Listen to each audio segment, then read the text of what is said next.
Hey, what's up? This is Trina, and you're watching Double XL.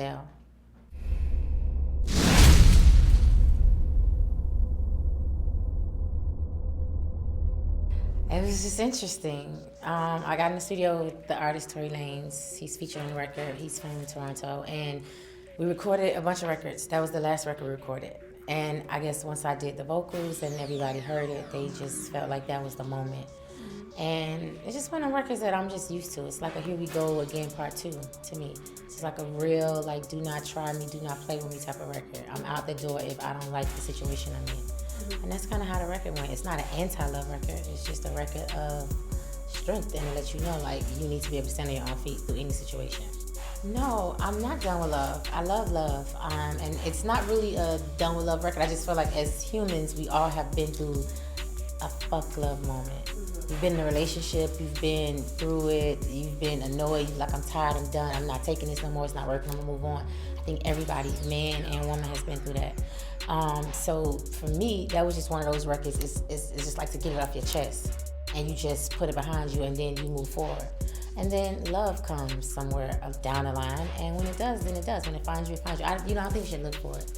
I think it should kind of like naturally just happen. And that's just how I feel about it. I haven't titled it yet. I have a few different names and ideas, but I haven't really just really thought that this is it. Stuff I like, but I'm not really sure yet, so I'm still working on it. Extraordinary. I think it's very extraordinary. I think it's very mature. It's fun. It's real. It's vulnerable. It's emotional. It's feisty. It's classic to me. So I feel about it.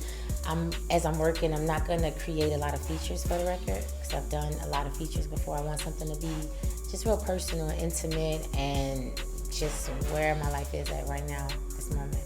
It feels good. It just feels different. It just is one of those things, like I look at it as a job. It's like people get up and go to work every day, 9 to 5.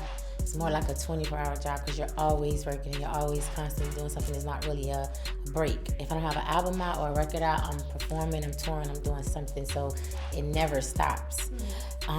For it to be the 6th album, it's exciting, you know, and I'm just in a good place with it, I think, more so. So it feels more natural. It feels like I have a lot more creativity for it because I know where I am and I know who I am. So I think to bring that into this record is what makes it really, really special. Wow, not really much. You kind of just got to be yourself. And I think I like to kind of like you. I don't really like somebody to be extra thirsty, extra coming at me, extra hard. Because then to me, it's just like, I don't really know if it's real, if your motives is what it is. It's kind of scary, kind of. I just like fun. People that are just like genuinely fun and honest, and the chemistry is just great. Right. You know, somebody that's respectful, somebody that has a great sense of humor, and just somebody that's just chill with swag. I just feel like to start a family though, I need to be married to start a family. I don't want to be somebody's baby mama. The baby mama drama, 3rd, 4th baby mama, that's not what I want my life to be. Right. So I feel like when the time for it to happen, if it's to happen, will happen. I think, you know, I love kids. I would like a family, but to start a family, you need to be in a full committed relationship. Right.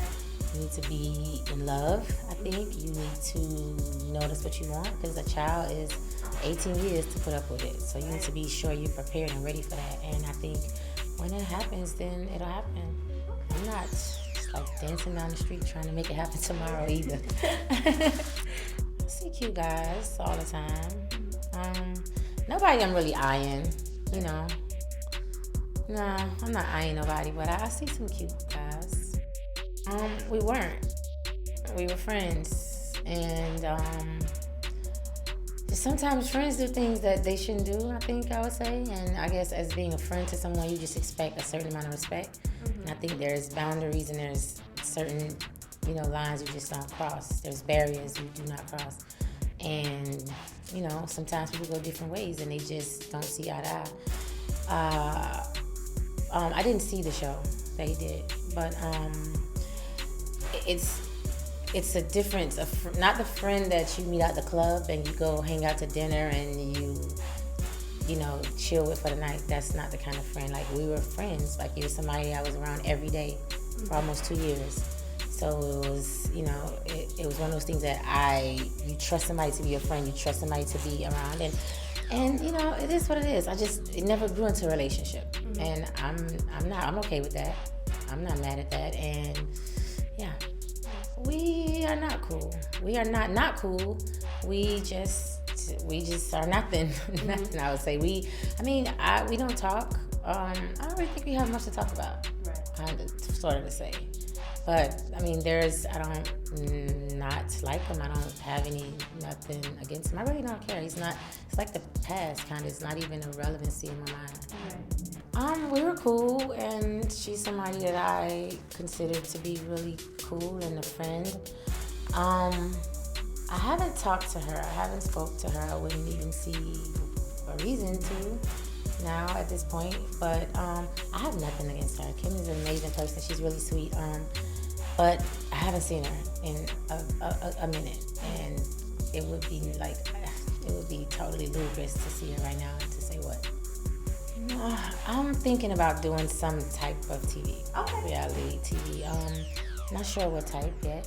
You're not gonna see me on Love and Hip Hop, New York, or anything like that. But I definitely want to do something that's interesting, something that's mature, girly, kind of Sex in the City-ish, kind of. Something inspiring, something that women can relate to. As women, I think emotionally, we go through so much. We have those friends we lean on. We fall in and out of love. We have issues. We just want to have a life. You want to have a baby. You want to get married. You want to do so many things. And I have a group of girlfriends, and those are the life stories that we discuss.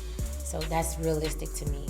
If I do TV, I need to be kind of structured around a real life situation for me to make it believable and to make it be realistic for me, because I just don't see myself doing nothing that's not realistic. I don't want it to be cliche or something that we've seen and it's been repeated kind of.